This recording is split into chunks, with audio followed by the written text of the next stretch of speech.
Apatado tosha, sani tosha, imetosha. UDA chama chetu, Ifumba ya bate, dugana mulete, laftinu barite, dartina balete.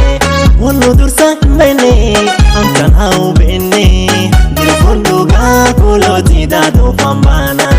Wanu dursa imbene, amkana ubene, dirfunduga kuloti dadu pambana. Hayu kulogena, onti shaka iragawa, barkani sunfena, tana rivai danda. Lago sare irabaro, kami irahim baru, diga fiyo baretuma, lago sare jara. Lago sare irabaro, kami irahim baru, diga fiyo baretuma, lago sare jara.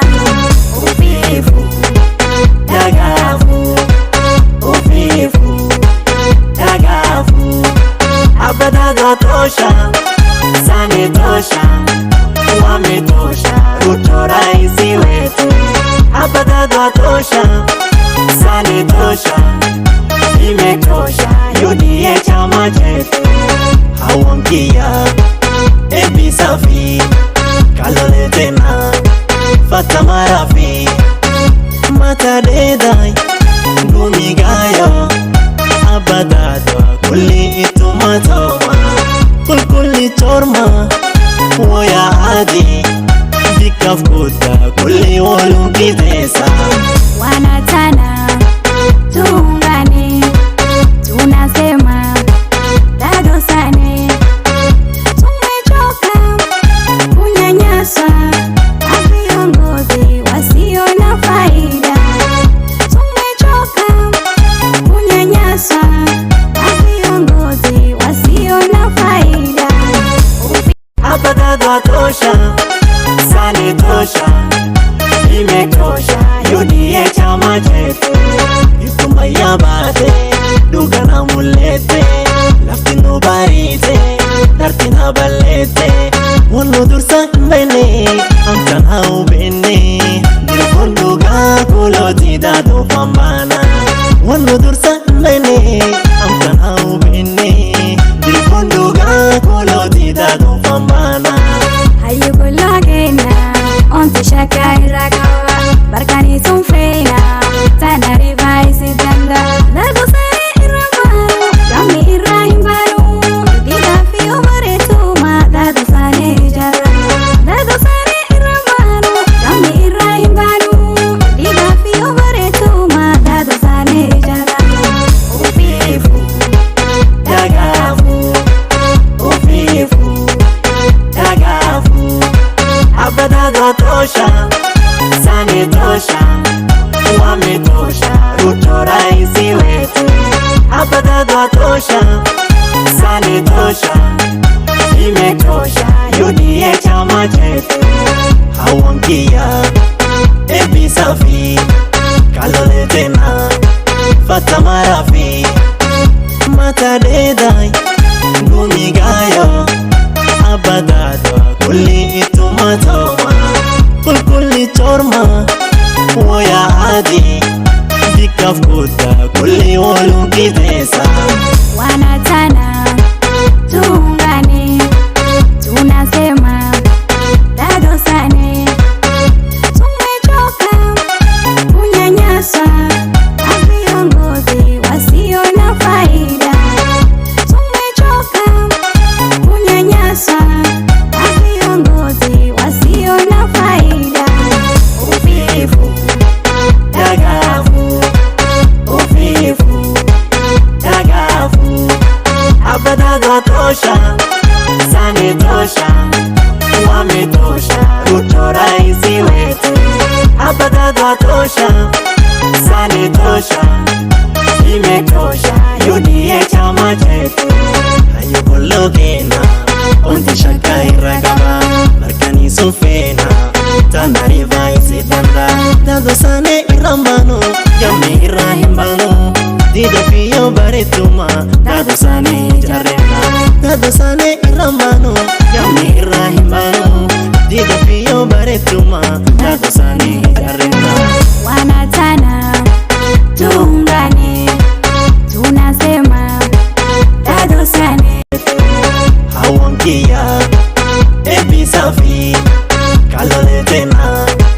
tumepata marafi matadedai gumigayo abadadwa kulli itumatoma kulli chorma woya adi dikaf kuta kulli wolukidesa wanatana tuungane, tunasema dadosane, tumechoka.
Abadado tosha, sane tosha, wametosha, Ruto raisi wetu. Abadado tosha, sane tosha, imetosha, UDA chama chetu. Yutuma yabate, dugana mulete, laftinu barite, tartina balete. Wano dursa mbene, amkana ubene, dirfunduga kuloti dadu pambana. Wano dursa mbene, amkana ubene, dirfunduga kuloti dadu pambana. Hayu kulagena, onti shaka irakawa, barkani sunfreina, tana rivaisi danda, lago sare irabaro, kami irahimbaru, diga fiyo maretuma, lago sare ijaramu, lago sare irabaro, kami irahimbaru, diga fiyo maretuma, lago sare ijaramu. Ufifu, tagafu, ufifu, tagafu. Abadado tosha, sane tosha, wametosha, Ruto raisi wetu. Abadado tosha, sane tosha, imetosha, UDA chama chetu. Hawangia, ebi safi, kalole tena, fata marafi, matadedai, gumigayo, abadado.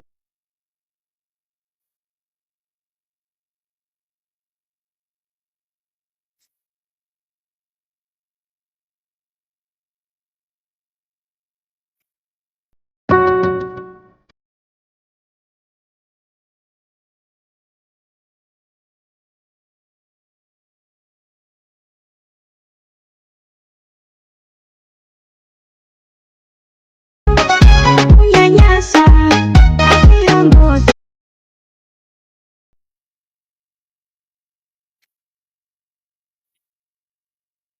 Good evening, fellow Kenyans. Tonight, I invite every Kenyan to what I believe will become the most consequential national conversation since the adoption of our Constitution in 2010. A national conversation about Kenya's development charter. This is a national undertaking about the future of our republic, about the development imperatives enshrined in the articles of our Constitution, the attainment of the Constitution's high development aspirations, and the opportunities we owe future generations as a result. This national conversation must rise above politics, transcend electoral cycles, and unite us around a shared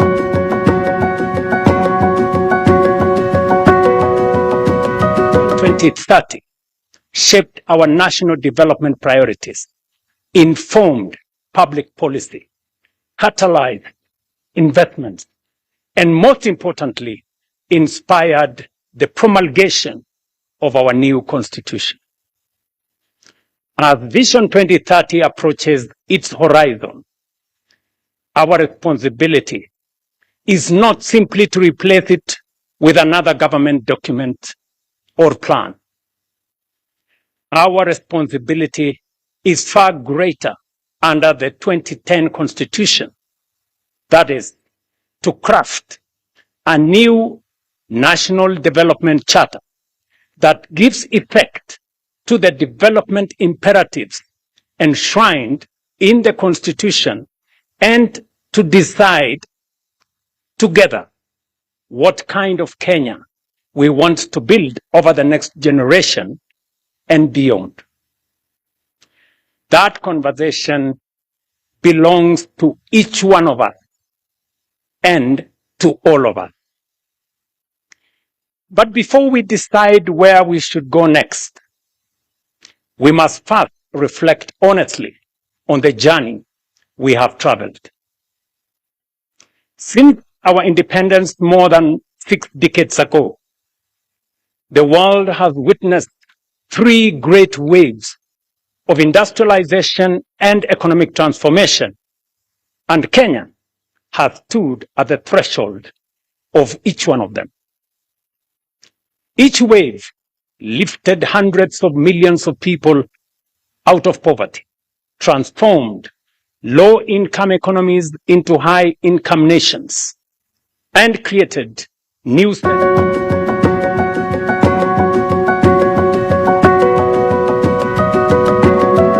prosperity. The first unfolded between the 1960s and 80s.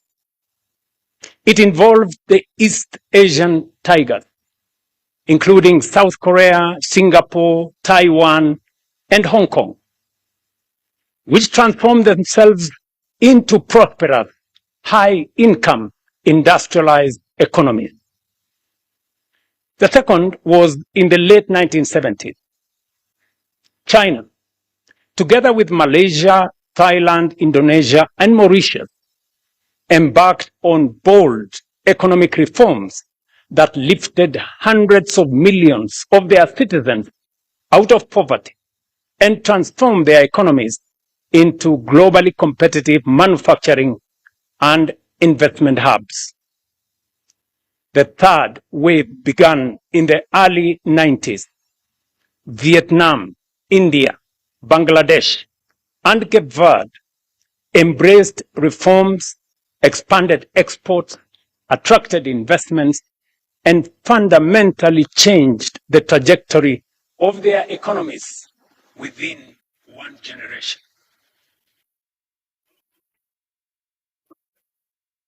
All these major developments, but we did not take full advantage of them. In 1965, for example, Kenya and South Korea each had a GDP per capita of approximately 110 US dollars. Today, South Korea exceeds 36,000 US dollars compared to ours of 2,400 US dollars, a multiple of 15. In 1980, when China began its economic reforms, its GDP per capita stood at approximately 200 US dollars. Kenya's was then 450 US dollars. China overtook us, and today has a GDP per capita exceeding 14,000 US dollars, a multiple of 6 compared to ours. When Vietnam embarked on economic reforms in the early 90s, Vietnam's income per person was roughly half ours. Today, Vietnam's GDP per capita stands at approximately 5,000 US dollars, more than double ours. Bangladesh has followed a similar remarkable path. Even more sobering is the fact that we are now being challenged by countries much closer to home. Ghana's GDP per capita is about 3,200 US dollars, roughly 30% higher than ours. While Zimbabwe, after enduring decades of profound economic hardship, has recovered to a GDP per capita of about 3,000 US dollars, now slightly exceeding ours. The question we must ask ourselves candidly and honestly is why other nations have fulfilled so much of their potential while we have repeatedly fallen short. More importantly, what must we now do differently to ensure that the next chapter of Kenya's development story is fundamentally different from the last? fellow citizens, there is, however, some good news. We can, we must, and we shall together get it right this time round. History rarely announces the arrival of defining moments. Yet, there are occasions when the forces shaping the world create opportunities that come, perhaps, once in a generation. I believe we are on the threshold of one such historic moment. I believe so for 4 compelling reasons. First, 4 years ago, our priority as a nation was not to imagine Kenya's next chapter. It was to survive global economic turbulence, restore stability, rebuild confidence, and place our economy back on a firm foundation. Together, we achieved that. We have restored macroeconomic stability. We have stabilized our currency. We have rebuilt our foreign exchange reserves to over 15 billion US dollars, providing 6.5 months of import cover. Inflation has fallen. Borrowing costs have declined. Investor confidence has returned. Last year, for example, Kenya attracted a record $3.2 billion in foreign direct investment, more than double the amount recorded in 2022. The 2025 IMD World Competitiveness Ranking placed Kenya as the most competitive economy in Africa, reflecting the confidence our reforms have restored. Because we have restored stability, rebuilt investor confidence, and laid a firm foundation for our economy, now is the perfect opportunity for Kenya to begin shaping the next phase of our national development. That is why, in my State of the Nation address last year, I challenged us to begin thinking beyond the immediate demands of today and to start imagining a futuristic roadmap for our nation. That was not simply a call to dream.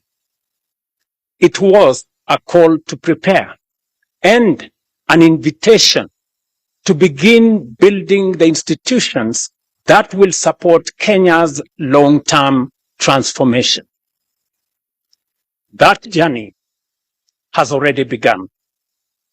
We have already established the National Infrastructure Fund to ensure the investments essential for Kenya's transformation are financed sustainably.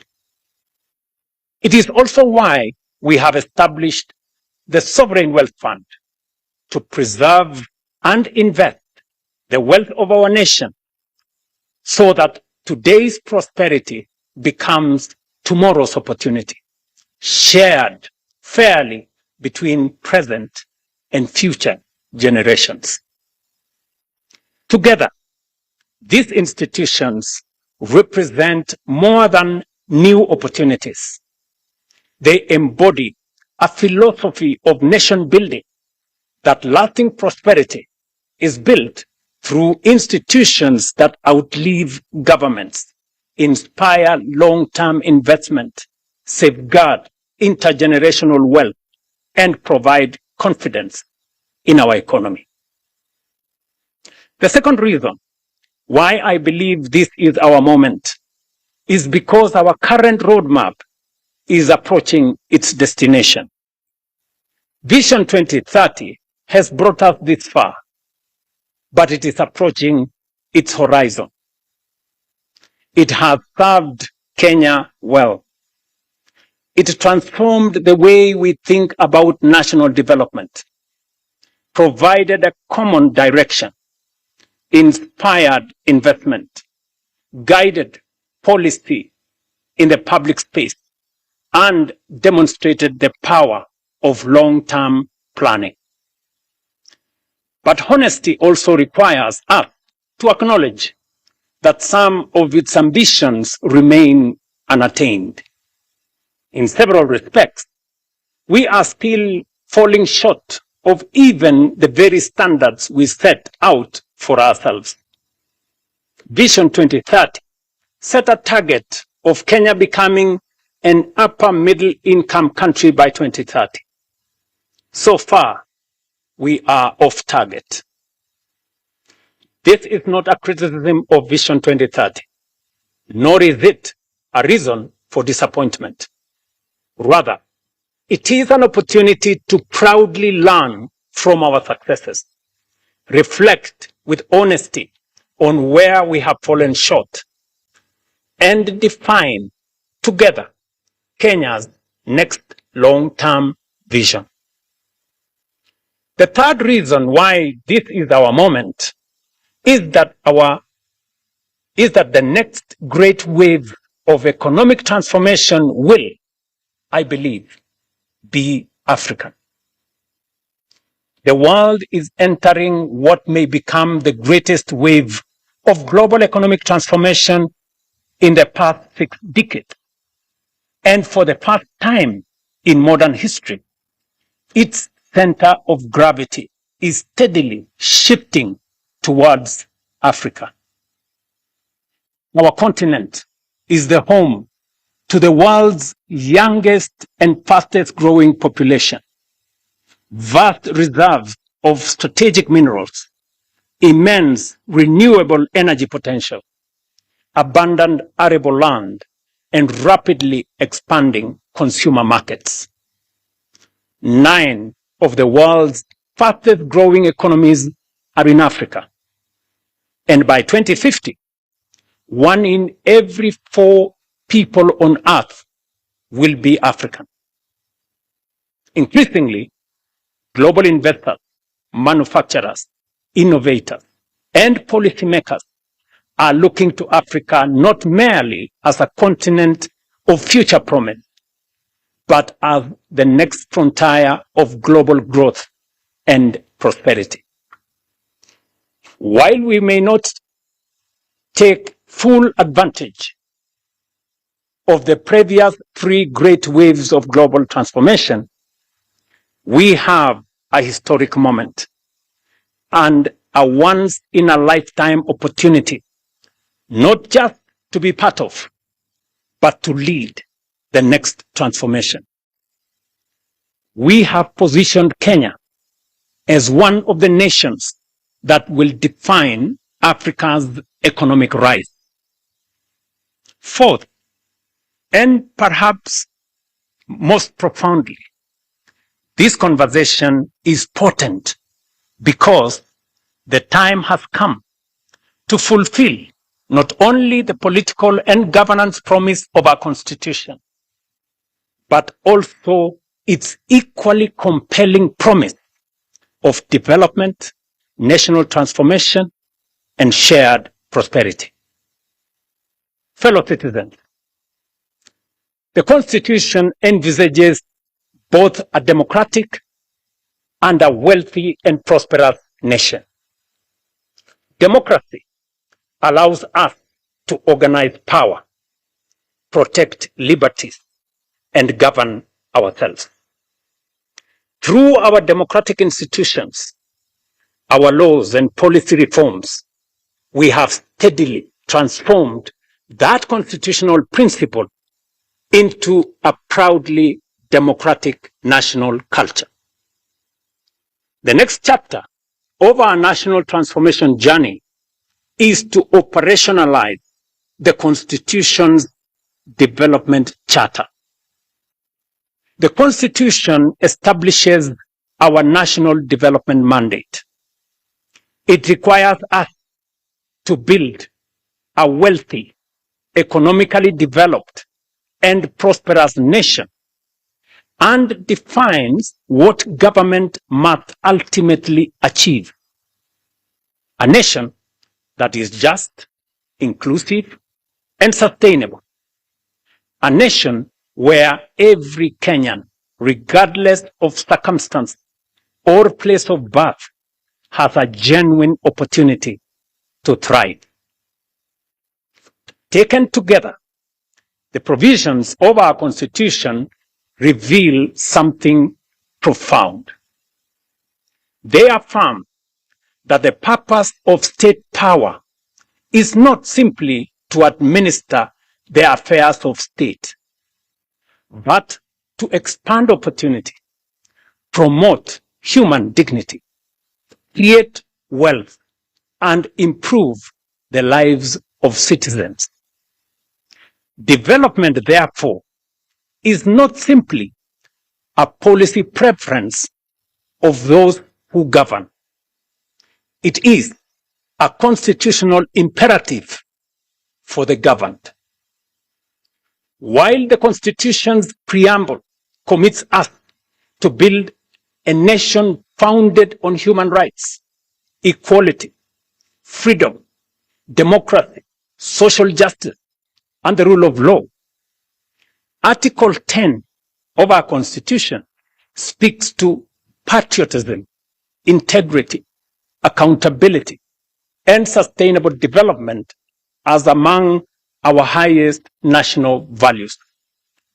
Moreover, our Constitution in Article 43 guarantees every Kenyan the right to the highest attainable standard of health, accessible and adequate housing, and reasonable standards of sanitation, freedom from hunger, and adequate food of acceptable quality, clean and safe water in adequate quantities, social security, and education.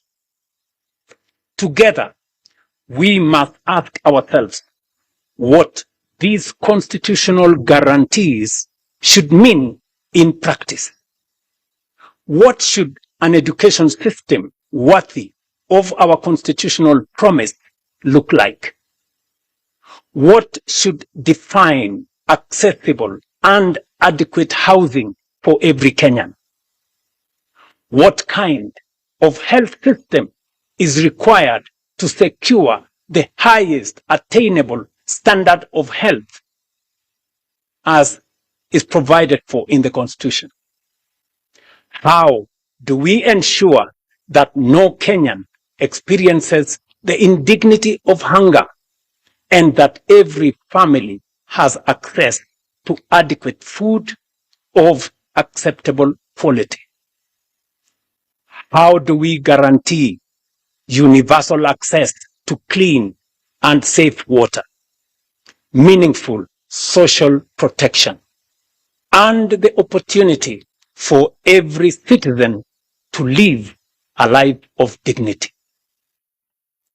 Above all, what measurable outcomes should demonstrate that we are truly giving practical effect to these economic and social rights as contained in our Constitution?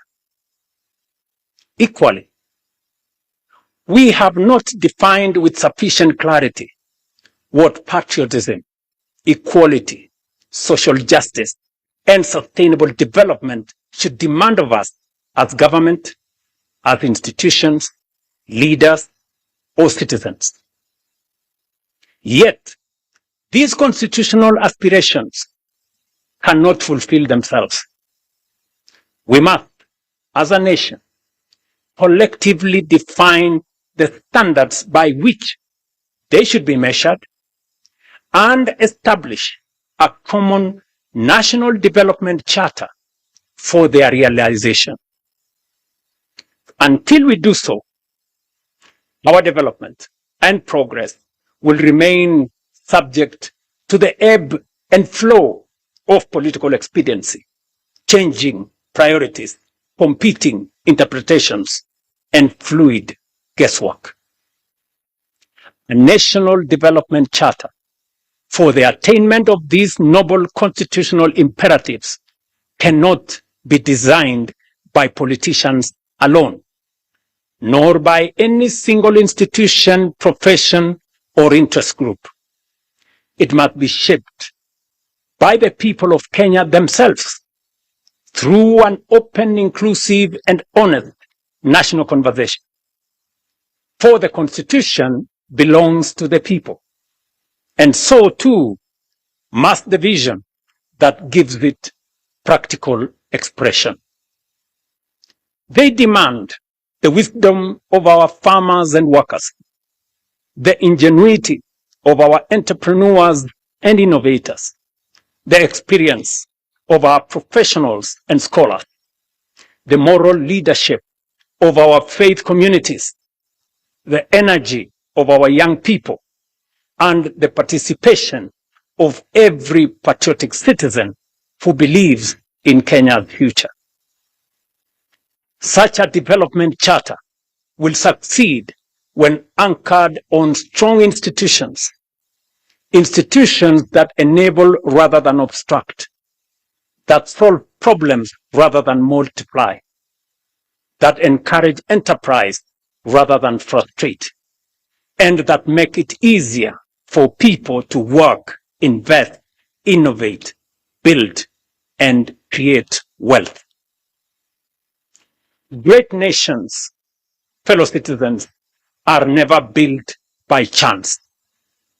They are built by design, by discipline, and by deliberate, focused national purpose. Ours should be no exception. National development must never be left to chance or short-term politics. It must be guided by a shared national vision that endures beyond administrations and election cycles. A combination of the robust democratic society we have built and a well-crafted national development charter anchored on the economic and social rights enshrined in the Constitution is the potent ingredient necessary for the quantum leap that will make up for past missed opportunities and take us into the first world nation that we rightfully should be. Fellow citizens, Article 3 of our Constitution places a solemn obligation upon every Kenyan to respect, uphold, and defend the Constitution. Every Kenyan. That duty extends beyond merely safeguarding its provisions. It obligates each one of us to build a broad national consensus on the destiny of our republic. The future of Kenya is too important to be left to politicians alone. It must be imagined, shaped, and built by each one and all of us. Patriotism, therefore, is not only measured by what we say about our country. It is also measured by what we contribute to it, what we build for it, and what we protect within it. Once we, as a people, define the national framework for realizing the aspirations in our Constitution, we will have settled the question of our destiny. Thereafter, the true contest of democracy should be about who has the best ideas, the soundest policies, and the best capability to take us there faster, more efficiently, and more inclusively. That is the political competition our nation deserves. This ladies and gentlemen, is not a theoretical discourse. The decisions we make today will determine whether our Constitution becomes the greatest instrument of our national transformation in our history, or the greatest opportunity we missed. The defining task of our generation, therefore, is to forge a shared national development charter that translates constitutional aspirations into deliberate action, measurable progress, and lasting national transformation. This is how constitutional ideals become possibilities. This is how rights become opportunities. This is how aspirations become achievement. And this is how prosperity becomes lived reality. We must not merely state what our Constitution says. We must fulfill its highest purpose. Fellow citizens, this is the conversation I invite our nation to have. It is not a conversation about producing another government document. It is about forging a new national consensus on the country we intend to become and the standards by which we shall measure our progress. It is about translating constitutional ideals into measurable development outcomes, outcomes into better lives, and better lives into national transformation and shared prosperity. If the defining achievement of those who came before us was to give Kenya a constitution worthy of our aspirations, then the defining responsibility of our generation is to build a nation worthy of that constitution. Over the past several months, I have engaged and sought the counsel of current and former national leaders, of political leaders, scholars, business leaders, faith leaders, professionals, civil society, grassroots representatives, and most importantly, young Kenyans from every part of our republic. Those interactions reinforced one conviction above all: a vision worthy of guiding Kenya for the next generation cannot be written by government. It cannot be crafted by a handful of experts, however distinguished they may be. Nor can it emerge from a single institution or political formation. It must be forged through a genuinely people-driven, citizen-centered, and future-focused national process. One that draws upon the collective wisdom, experience, imagination, and aspirations of the Kenyan people, while remaining open to the very best ideas the world has to offer. It was in that spirit that I invited Professor Hiroyuki Hino, Professor Anyang' Nyong'o, and their distinguished colleagues to begin examining Kenya's future beyond the Vision 2030. Last week, I had the honor of receiving their proposals on strategic guidelines for Kenya's long-term national transformation. The thrust of their proposal is both ambitious but also achievable. That Kenya can become a prosperous, high-income, industrialized, and globally competitive nation within one generation, provided we remain united in purpose, disciplined in execution, and unwavering in our commitment to long-term national transformation. These proposals provide the foundation for a much broader national conversation, a conversation that now belongs not to government, not to the authors of that report, but to every Kenyan. Fellow citizens, somewhere in Kenya tonight is a child too young to understand this address. Some may never remember Vision 2030. Others may never remember even this conversation, but they will live in the Kenya we choose to build. That is why this landmark national conversation is a once-in-a-lifetime opportunity. It is about all of us and also the generations that will inherit the republic we will leave behind. Our Constitution places public participation at the very heart of governance.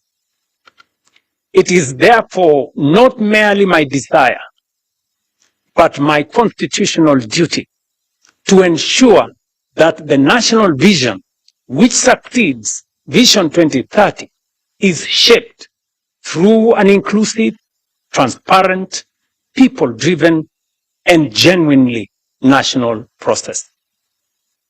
Accordingly, on Wednesday, the 12th of August, 2026, we shall formally launch a national conversation on Kenya's future beyond Vision 2030, the most consequential exercise in national reflection and public participation since the promulgation of our Constitution in 2010.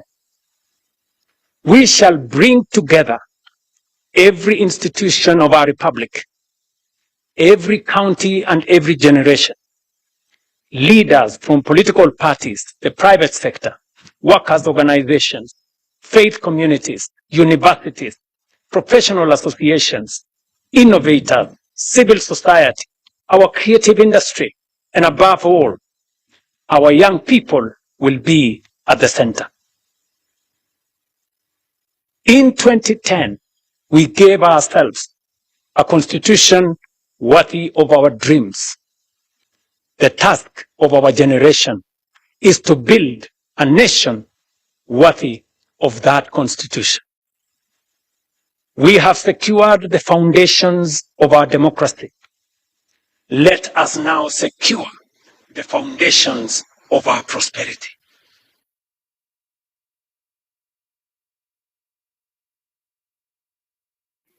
To fulfill not only the letter of our constitution, but its highest purpose. Let us rise together, right? That next chapter of our republic.